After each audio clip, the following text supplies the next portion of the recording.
अब एकैछिन ध्यान दिएर सुन्नुहोस् त हजुरहरू। ल, ध्यान दिएर सुन्नु होला। आरामले सुन्नुहोस् है, एकदमै बिल्कुलै आरामले सुन्नुहोस्। अब यहाँ के भयो भने नि, यसको लजिक म तपाईँलाई सेयर गरिदिँदैछु। यदि तपाईँलाई धेरै नम्बरहरू यदि मेट्रिक्समा म्याजिक स्क्वायर मेट्रिक्समा यदि अननोन छ भने त्यति बेला के गर्ने, जसको दुईवटा नम्बर थाहा छ नि त्यसलाई के गर्ने, बराबर गरिदिने जोडेर। भनेको कुरा बुझ्नु भएन, हेर्नुहोस् त। दुईटा नम्बर यहाँ कसको कसको थाहा छ त हेर्नुहोस् त। एउटा दुईटा नम्बर यसको थाहा, हेर्नुहोस् त कसको कसको छ। हेर्नुहोस् त कसको कसको छ।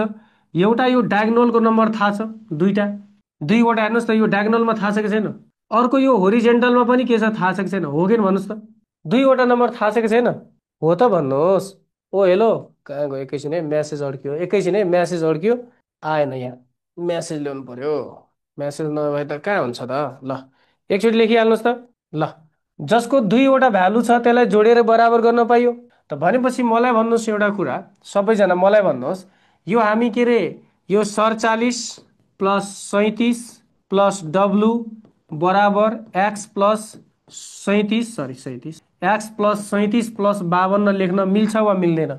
हामीले ब्ल्याक के अरे म्याजिक स्क्वायर मेट्रिक्स भनेको जसरी पनि जोडेर बराबर आउने मेट्रिक्स पढाए होइन त। जसरी पनि जोडेर त भनेपछि त यो र यो बराबर हुनु पर्यो कि परेन, हो कि भन्नुहोस् न। खालि तपाईँहरू हो लेख्नुहोस् न यार, 2 4 10 वटा हो लेख्नुहोस् न। लेख्न मिल्छ नि। ल, लेख्न मिल्छ भने अब यसमा यो 37 र यो 37 काट्न पाइयो। एकचोटि फेरि हो लेखिदिनुहोस्, काट्न पाइयो।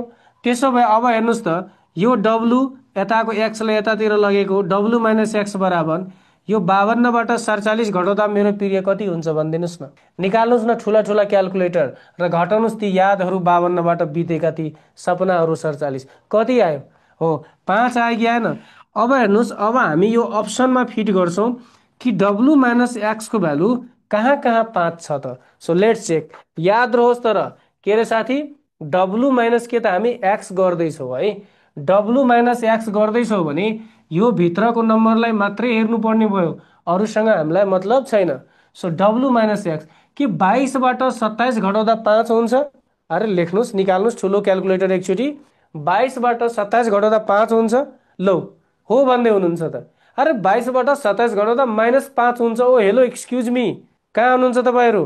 तपाईँलाई +5 चाहिएको छ कि -5 चाहिएको छ। हजुरलाई त +5 चाहिएको छ नि। त तपाईँले 22बाट 27 घटाउँदा कसरी 5 हुन्छ त। ओ भेरी गुड। अब हेर्नुहोस् त, तर 27बाट 22 घटाउँदा के 5 हुन्छ त प्लसमा। 27बाट 22 घटाउँदा हुन्छ। ल, अरू पनि हेर्नुहोस्, 22बाट 27 घटाउँदा फेरि माइनस हुन्छ, हुँदैन। 32 र 17को फरक त कुनै 5 आउँदै आउँदैन। अप्सन नम्बर डी पनि भएन, सी पनि भएन, ए पनि भएन। सो अब राइट एन्सर अप्सन नम्बर के भयो, बी भयो। एकचोटि सबैजना च्याट बक्समा लेख्नुहोस्, क्लियर भयो कि भएन। सबैजना लेख्नुहोस्, मुसुक्क हाँसेर लेखौँ, सबैजना लेखौँ, क्लियर भयो कि भएन। लेखौँ, क्लियर छ साथी हो, क्लियर छ। तर खोइ किन किन साथी हो, मलाई भित्रबाट कस्तो लागिरहेछ, एकचोटि फेरि भनौँ भनौँ लागिरहेछ। एकचोटि फेरि भन्छु ल। एकचोटि फेरि भन्छु है त। मैले के भने, यो स्क्वायर के अरे म्याजिक स्क्वायर बेस मेट्रिक्स भनेको जसरी पनि जोड्दा बराबर आउने मेट्रिक्स हो क्या साथी। जसरी पनि होइन, होरिजेन्टल, भर्टिकल, डायगोनल, इन्क्लाइन्ड, जसरी पनि जोडेर बराबर आउने मेट्रिक्सलाई म्याजिक स्क्वायर बेस मेट्रिक्स भनिन्छ क्या, होइन। त भनेपछि त जसरी पनि जोड्दा त मोडलाई जसरी पनि जोड्दा त जसरी जोड्दा चाहिँ अब यहाँ चाहिँ हामीलाई धेरै चाहिँ अननोन छ मेट्रिक्समा। त त्यही भएर के गर्ने, जसको दुईवटा भ्यालु थाहा छ, के अरे जसको दुईवटा भ्यालु थाहा छ, जसरी पनि थाहा हुनसक्छ, जसरी पनि दिएको हुनसक्छ।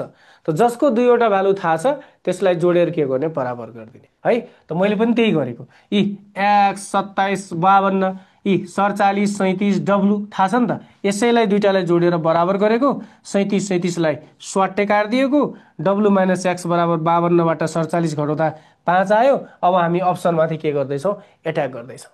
अब कतिपयको दिमागमा त आइसक्यो होला, सर सर सर ल ठिकै छ नि त, अहिले 27बाट 22 घटाएर 5 आयो, ओके। एउटा अर्को पनि अप्सन भएको भए के गर्नुहुन्थ्यो, सोलुसन गर्थ्यो के सर। अर्को पनि छ नि त हामीसँग आइडिया, होइन। अर्को पनि छ नि त, होइन। तपाईँ चिन्ता नलिनुहोस्, अर्को प्रश्न अफिसरमा सोधेको प्रश्नको त्यस्तै अप्सन छ, म दिँदैछु है त। ल, दिमाग लगाउनुहोस्। के छ गाइजहरू, रेडी हुनुहुन्छ? Are you ready guys? एकचोटि लेख्नुहोस् च्याट बक्समा, are you ready? Very good, very good. Active हुनुहोस् है, एक्टिभ। छेउमा पानीको के अरे ग्लास पनि राख्नु होला, पानी पनि खाँदै पढ्दै, होइन। कुरा बुझ्नुभयो नि? Very good very good. पानी पनि खानुपर्छ है।